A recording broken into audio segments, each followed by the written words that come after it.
Ini Pak. Bang, tolong bang. Kenapa sih Pak? Bang, tolong bang. Gajinya kurang banget sama masyarakat tau nggak? Bang, tolong bang. Gajinya kurang ya Pak? Ini Pak. Pak tega banget sih Pak. Kenapa dioplos Pak? Tahu dapat untung berapa Pak? Uangnya dikemanain Pak? Pak duitnya dikemanain Pak?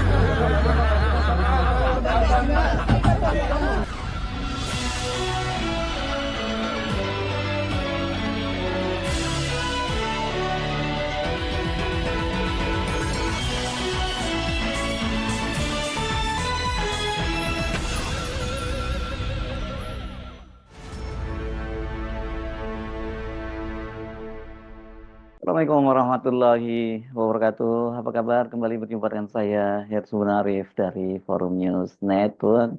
Selamat menjalankan ibadah puasa, dan hari ini adalah hari puasa pada hari yang pertama. Jadi mudah-mudahan Anda diberi kekuatan dan tetap bisa menyelesaikan rangkaian ibadah di bulan Ramadan ini. Namanya juga bulan Ramadan, jadi tagar Ramadan dan tagar sahur itu memang sedang merajai trending topik gitu ya. Tapi ternyata meskipun sudah digeser oleh tagar Ramadan, tagar sahur, ternyata tagar sikat kartel minyak dan berantas mafia itu masih juga menjadi salah satu trending topik di X. Ini sebelumnya malah dia yang sempat merajai ya. Kalau Anda sempat melongok di media sosial, kemarahan publik terhadap Direksi Pertamina Patraniaga itu levelnya sudah sampai di ubun-ubun ya. Ini udah meluap banget publik ini terhadap mereka ini. Bukan hanya di media sosial, tapi terjadi juga di dunia nyata. Warga ini rame-rame meninggalkan dan menghindari pom bensin Pertamina dan beralih ke stasiun pengisian bahan bakar ya. Kalau saya sebutnya masih pom bensin aja ya. Ini pindah ke stasiun pengisian bahan bakar milik perusahaan lainnya. Karena yang terbanyak stasiun pengisian BBM-nya di luar Pertamina itu adalah milik Shell, jadilah perusahaan yang tadinya bermarkas di Belanda itu, Royal Dutch Shell ini, ya, tapi kan ini berbadan hukum di Britania Raya, ini Inggris, Wales, itu sekarang kebanjiran antrian. Ini bahkan ada satu momen di mana warga yang menunggu kehadiran bahan bakar di Shell itu bersorak gembira ketika tiba-tiba, bukan ketika tiba-tiba ya, ketika kemudian akhirnya truk tangki yang membawa bahan bakar Shell itu tiba. Jadi mereka rela antri di situ demi menghindari pom bensin atau stasiun bahan bakar milik Pertamina. Jadi selain merugikan keuangan negara, yang paling merusak dari korupsi di PT Pertamina Niaga ini adalah munculnya public distrust terhadap perusahaan minyak milik negara. Dan ujung-ujungnya itu yang terkena ya pemerintahan Prabowo juga, ini terkena dampaknya. Ini di media sosial misalnya muncul meme ini bersama dengan antrian di foto antrian di stasiun pengisian bahan bakar Shell. Beli Pertamina isinya Pertalite, pilih Prabowo isinya Mulyono. Coba sampai segitunya para netizen itu. Tapi ini saya kira jangan dianggap bahwa ini hanya nyinyir, ini netizen ini hanya lucu-lucuan.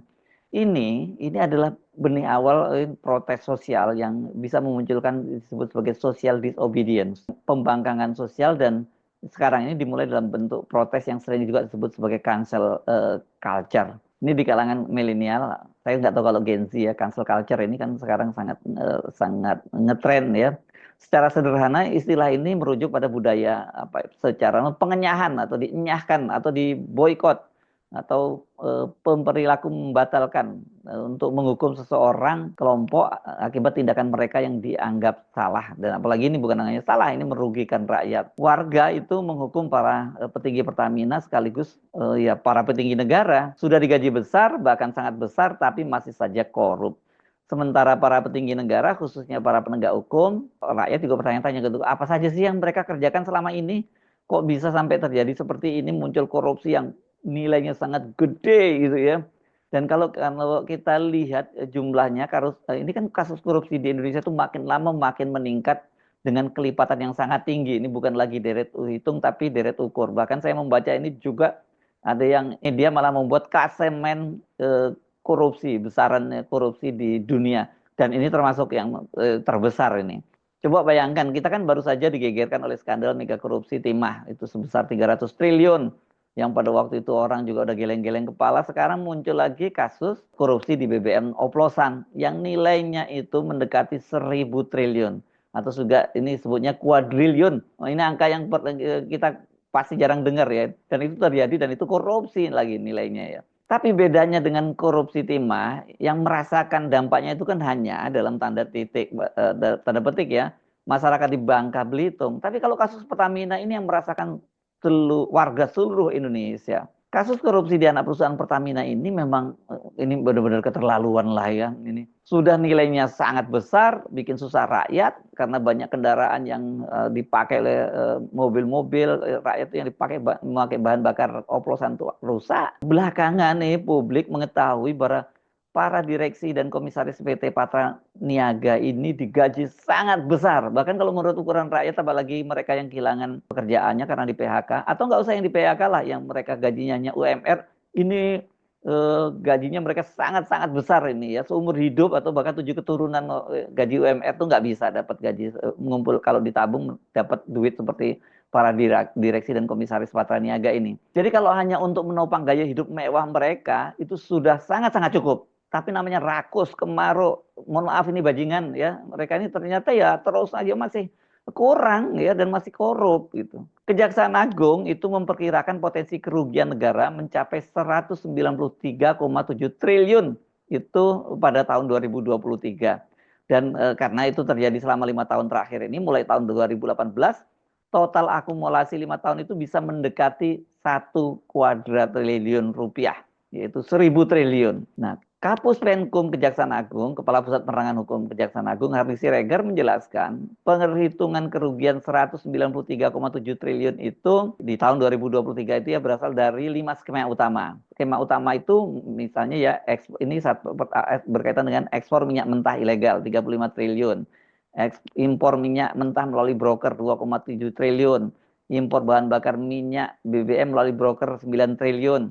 Kompensasi BBM yang tidak sesuai prosedur 126 triliun, subsidi BBM yang tidak tepat sasaran 21 triliun. Jika pola itu terjadi sejak 2018, nilai kerugian selama 5 tahun itu bisa lebih besar dari 193 triliun per tahun. Jadi kalau rata-rata 193,7 triliun per tahun, ya dikalikan saja gitu ya, dikalikan 5 tadi ya memang hampir 1.000 triliun, hampir 1 kuadriliun. Dalam kasus ini korupsi atau bensin oplosan di PT Pertamina Patra Niaga ini, walaupun Pertamina nggak setuju, nggak sepakat dengan pernyataan soal oplosan itu ya, ini Kejaksaan Agung menyatakan sudah ada 7 tersangka pada waktu awalnya itu ya, termasuk 4 petinggi subholding Pertamina dan 3 broker minyak.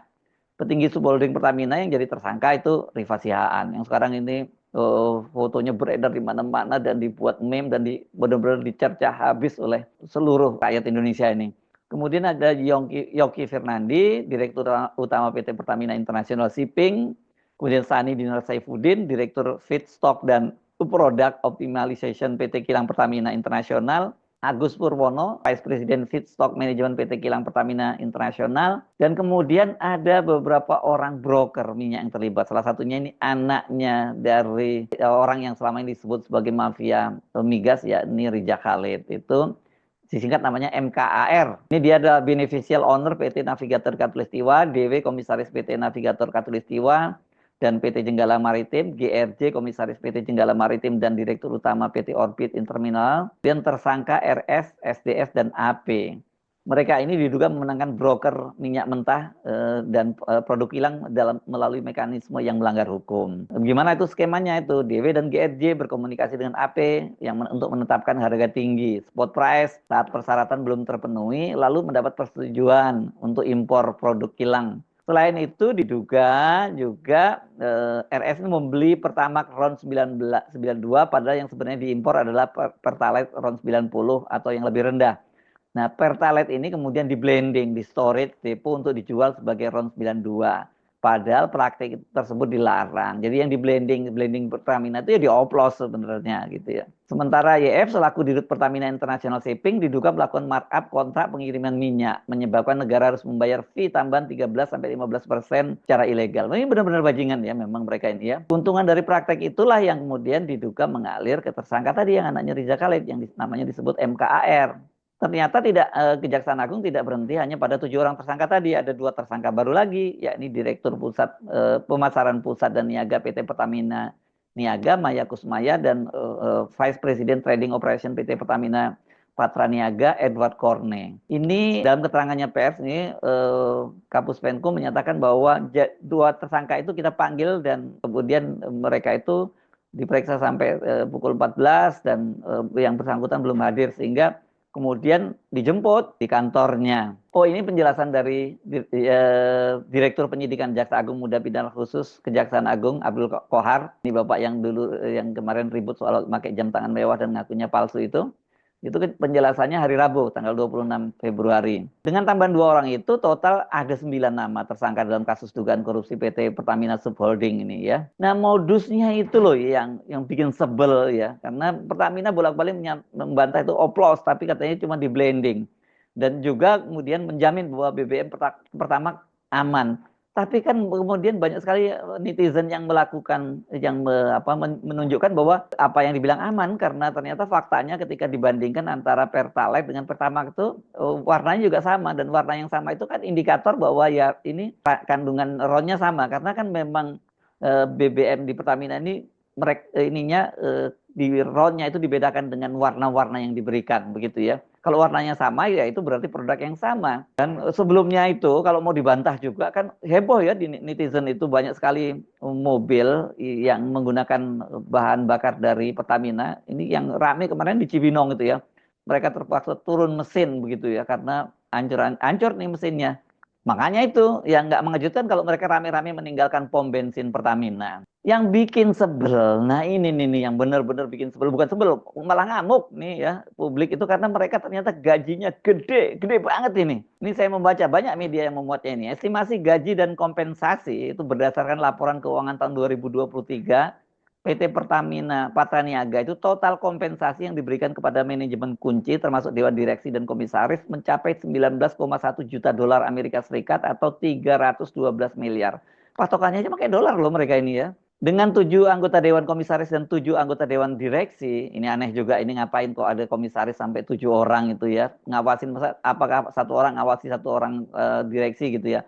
Ini juga kita duga ini bagi-bagi jatah para relawan atau tim ses ini ya. Jadi 14 orang tadi 312 miliar, maka jika dibagi rata-rata setiap individu diperkirakan menerima kompensasi sekitar 1,36 juta dolar Amerika Serikat atau sekitar 21,8 miliar per tahun. Ini asumsinya kurs 16.000 per dolar. Kalau sekarang udah lebih dari 16.000 ya lebih tinggi lagi. Jika angka tersebut dibagi dalam 12 bulan, maka estimasi gaji Direktur Utama PT Pertamina Patra Niaga itu per bulan mencapai 1,81 miliar. Angka ini kan kalau dibagi rata-rata ya, padahal kan itu beda ya antara Direktur Utama dengan direktur itu beda, dengan komisaris juga beda. Komisaris itu lebih kecil ya. Dan ini angka itu saja ya, angka kalau 1,81 padahal itu menjadikan posisi Direktur Utama di anak perusahaan Pertamina sebagai salah satu jabatan dengan penghasilan tertinggi di sektor BUMN. Jadi berapa tadi total? Kalau 1,1 kali 18 itu bisa 2,1. Itu per tahunnya memang sampai 21 miliar tadi itu ya. Namun ini kan baru estimasi yang seperti saya sebut tadi, perkiraan berdasarkan pedoman Pertamina yang berlaku. Itu cuma gaji ya. Ini masih ada lagi itu berbagai tunjangan dan fasilitas. Tunjangan hari raya maksimal 1 kali honorarium bulanan per tahun, tunjangan perumahan sebesar 85% dari tunjangan ini untuk direksi ya, yang untuk 85% dari tunjangan direktur utama, asuransi purna jabatan, premi itu ditanggung perusahaan hingga 25% dari gaji tahunan. Jadi kalau mereka sudah pensiun itu masih ditanggung 25%. Kemudian fasilitas kendaraan dinas dan asuransi kesehatan, dan kemudian juga asuransi kesehatan ini dalam bentuk pertanggungan atau penggantian biaya pengobatan. Kemudian ada lagi bantuan hukum. Ini saya kalau sampai mereka ini kemudian ditangani karena kasus korupsi dan masih dibayar lagi dengan bantuan hukum dari Pertamina, enggak ikhlas pasti rakyat. Enak aja udah ada duit rakyat dikorupsi, nanti mereka membayar pengacaranya pakai duit rakyat lagi. Ini benar-benar nggak boleh terjadi ya. Selain itu, direksi juga berhak menerima tantiem dan insentif kinerja yang diberikan sebagai penghargaan atas pencapaian laba dan target perusahaan. Kalau targetnya tercapai, itu ada tambahan kompensasi ya. diberikan dalam bentuk penghargaan jangka panjang dan long term insentif. Nah, dengan korupsi yang sangat gede tadi, bahkan ini kan masuk klasemen di dunia ini. Saya bandingkan tadi misalnya ada banyak sekali, ada di Kenya, ada di mana tadi, ada di negara-negara lain lah yang dibandingkan korupsinya gede-gedean itu, ini masuk salah satu yang terbesar itu ya. Ini ada klasemen korupsi ya.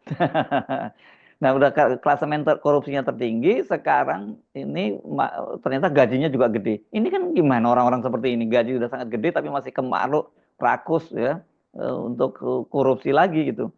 Nah, karena itu banyak, kalau Anda baca komentar-komentar di kalangan netizen itu benar-benar mereka sangat marah. Kalau mereka bahkan menuntut itu dihukum mati dan dimiskinkan. Jadi nggak cukup hanya dihukum mati tapi juga harus dimiskinkan. Karena kan keluarganya juga menikmati ini, dan banyak kasus korupsi ini juga didorong oleh perilaku korup dari para keluarganya, terutama istri dan anak-anak yang senang flexing gitu. Tahu bapaknya korup atau istrinya korup tapi dia masih senang flexing.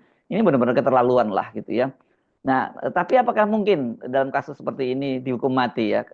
Di Indonesia kita masih mengenal hukuman mati tapi sangat jarang. Biasanya kan hukuman tertinggi itu mati, kemudian seumur hidup, atau kalau kurungan badan itu ya 20 tahun itu maksimal. Tapi kalau orang dihukum 20 tahun itu prakteknya nggak sampai 20 tahun, paling 8 tahun mereka sudah keluar gitu ya. Karena apa? Karena dapat remisi, dapat macam-macam, dan nanti dapat asimilasi. Proses asimilasi biasanya setelah dia menjalani 2/3 dari masa hukuman setelah dipotong remisi.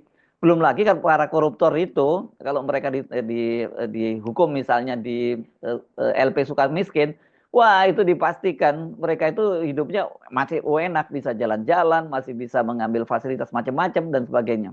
Nah, ini saya membaca komentar dari mantan penyidik KPK Yudi Purnomo Harahap. Kata dia, bisa ini dihukum mati yang mereka yang mengoplos RON 92 dan RON 90. Ini kenapa? Karena kasusnya terjadi pada saat pandemi. Kan Kejaksaan Agung tadi menjelaskan bahwa korupsinya terjadi tahun 2018 sampai 2023. Jadi ini terjadi pada masa pandemi 2020 sampai 2022. Dan itu dalam undang-undang korupsi masuk kriteria ke dalam korupsi yang dilakukan di tengah bencana alam. Memang bisa dihukum mati.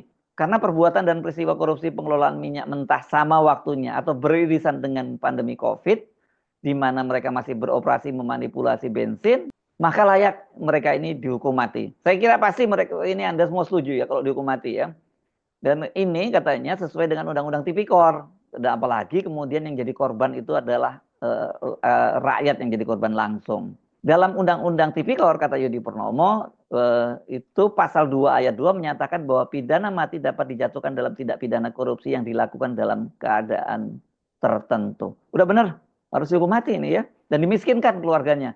Enak aja ini ya, kalau nggak dimiskinkan mereka juga korup kok ya. Tapi rupanya namanya netizen ini ya, mereka merasa nggak cukup itu kalau zaman dihukum mati dan dimiskinkan. Banyak menuntut bahwa pokoknya sampai di pengadilan akhirat juga nanti akan dituntut.